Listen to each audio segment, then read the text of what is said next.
know what comes to my mind when I see it? The Seagrams Building. What? How is Bobby from Stephen Sondheim's company like the Seagrams Building? Hint, it's not a compliment. I'll explain more specifically at the end of the video. Now, Bobby's friends sometimes insult him directly. To me, a person is not complete until he's married. A man should be married.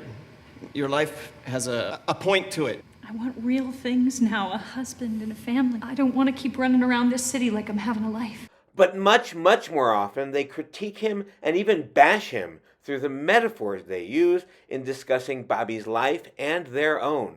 Seen through this lens, Company's somewhat disconnected scenes are part of an extended critique of Bobby's perpetual bachelorhood.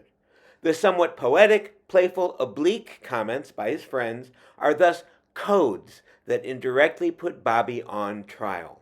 It's easy to enjoy the music, lyrics, and dialogue of Company without really analyzing the meaning of metaphors like a man who likes to pull the hooks out of fish, or sniffing a brownie, or even big ones like choosing a hat. This video will attempt to fill in that gap by using 25 examples to show how most metaphors in Company mask Bobby's friends' attempts to pressure, cajole, and even bully him to commit to marriage. Bobby's friends basically have a 4-part critique.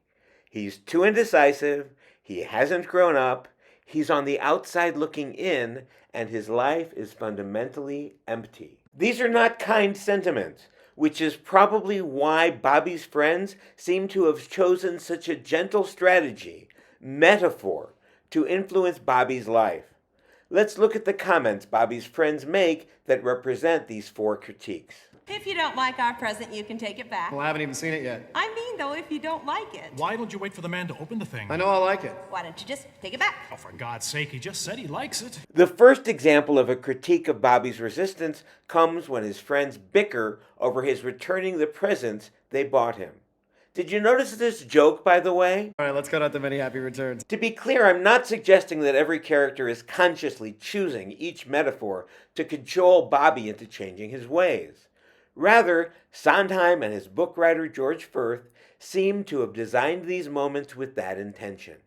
Even when characters are talking about themselves, their partners, or broad demographics like the 100 people who just got off the train or the ladies who lunch, the metaphors often reflect back on Bobby and his choices. Here's one of the most famous metaphors in the show. Choosing a hat. Does anyone still wear a hat? Choosing a hat suggests he's contemplating what he wants, but then it becomes clear he's not going to wear it, since it seems nobody does anymore. The most clever line in the show is also a criticism of Bobby's paralysis. it's harder than a matador coercing a bull, trying to get you off of your rump. April's announcement, Final departure call for NSCW Airlines Flight 119.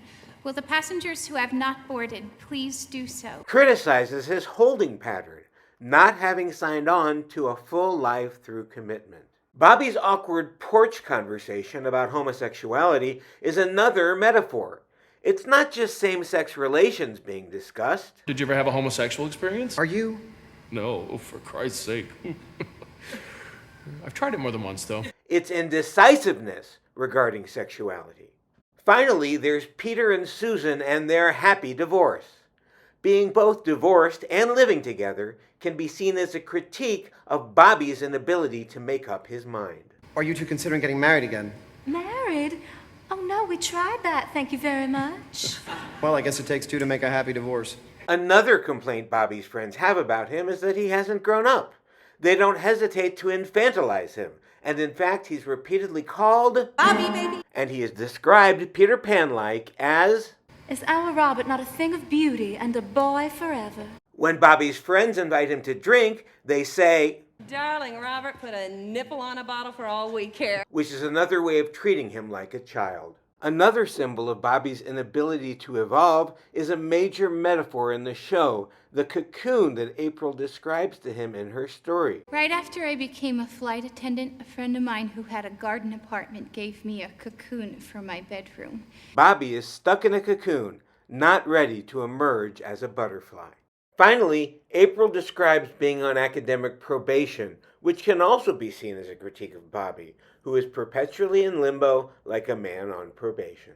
I went to Northwestern University for 2 years, but it was a pitiful mistake. I was on probation the whole 2 years. The next critique Bobby's friends have is that he's perpetually on the outside looking in.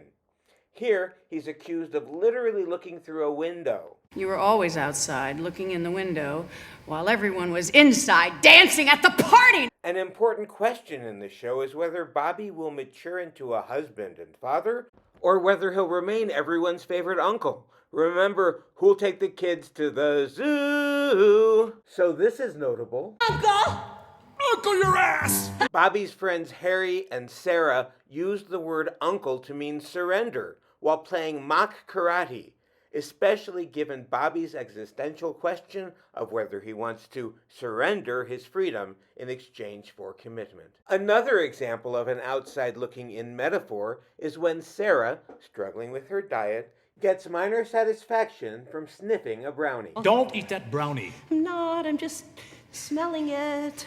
The sly suggestion is that Bobby is only getting a hint of life through his senses, rather than living it to the fullest. Finally, in Another 100 People, Marcha describes the people who arrive in New York every day. City of strangers, some come to stare, some to stay. She's saying on some level that Bobby is an onlooker, someone who stares but doesn't stay. The last main critique Bobby's friends make of his life through their chosen metaphors is that his life is fundamentally empty. Here's a great expression of this perception. Here's to the girls who play wife. Aren't they too much? Keeping house but clutching a copy of life just to keep in touch. This reference is not only to the magazine Life, it's life itself that Bobby is not really engaged in. He's only holding on to a facsimile of it. Listen to this. I asked you to dance. I only dance when you can touch. I don't think standing, bumping around, making an ass out of oneself is a dance. Joanne is saying that Bobby may feign interest in romance with his girlfriends, but unless he slows down and starts dancing normally, he'll never be happy. Did you notice Sarah's snippy rejection of Bobby's questions? It happens 4 times. Sarah, you're not on the wagon. Goodness, Robert, all the questions. How were you arrested? Another question. Do you miss it? Do you see how you talk in questions? How long have you been studying it? Who asked that question? Oh, Robert. It's a weird critique because conversations at evening gatherings often involve questions. But she's also criticizing him for sticking with questions and not pursuing answers in his life. Here's another. Staring at the walls and playing solitaire. The metaphor is pretty straightforward. Bobby is only playing with himself, in a manner of speaking. And the last way Bobby is accused of fundamental emptiness comes when April visits his apartment. I've always liked my apartment, but I'm never really in it. You mean you never really spend any time in here? Maybe that's why you like it so much. If you don't spend much time in it, it keeps it special and important. By telling Bobby that his home is special because it's unused, she's actually criticizing his lack of stability and groundedness, that he never really has somewhere he belongs. Before finishing up, I want to bring up 5 vivid metaphors that don't fit one of the 4 themes we've been discussing. To quote a Jewish study term, these metaphors cry out darsheni, which means explain me, because they're complex or mysterious. In the first, they tell him, Turning off a person is the act of a man who likes to pull the hooks out of fish. not the most romantic metaphor, is it? To interpret the turn of phrase properly, you have to think very carefully about fish hooks. Pulling a hook out of a fish requires delicacy and care, as you'll inevitably hurt the fish in the process of setting it free. Similarly, Bobby finds satisfaction in treating women like hooked fish. He knows that his unwillingness to commit hurts them, but he sets them free anyway. Next. Watch me die like Eliza on the ice. This one is an Uncle Tom's Cabin reference, in which escaped slave Eliza runs across a frozen river trying to gain her freedom, but struggling to make progress. Bobby is also like Eliza on ice, basically stuck in life, as he escapes his obligation. This one is interesting. 14th Street. That's humanity, 14th Street. That's everything. And if you don't like it there, they got every subway you can name to take you where you like it better. Bobby's life is like 14th Street, in which there are many trains one could take, but Bobby's left at the station. Joanne tells him, You are lifted right out of a Kraft Ebbing case history. that's a summary of the sexual health problems of a psychiatric patient.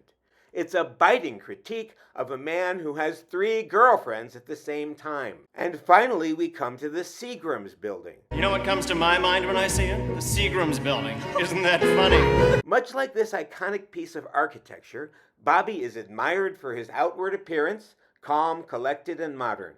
However, the Seagrams Building, while a masterwork of design, is often critiqued for its sterile atmosphere and lack of warmth, a criticism also levied against Bobby. His friends see him as someone who, despite all his seeming confidence, is emotionally cold and disconnected from the life experiences that truly matter.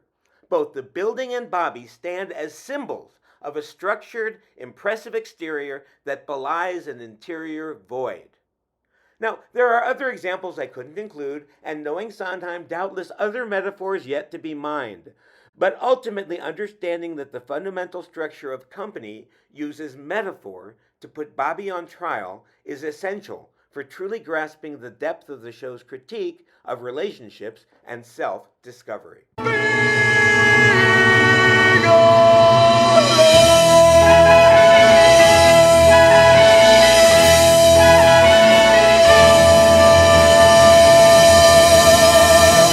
Don't forget to like and subscribe. MARQUEE is a free weekly Broadway appreciation newsletter with essays, reviews, piano talks, Broadway blasts, quizzes, and more.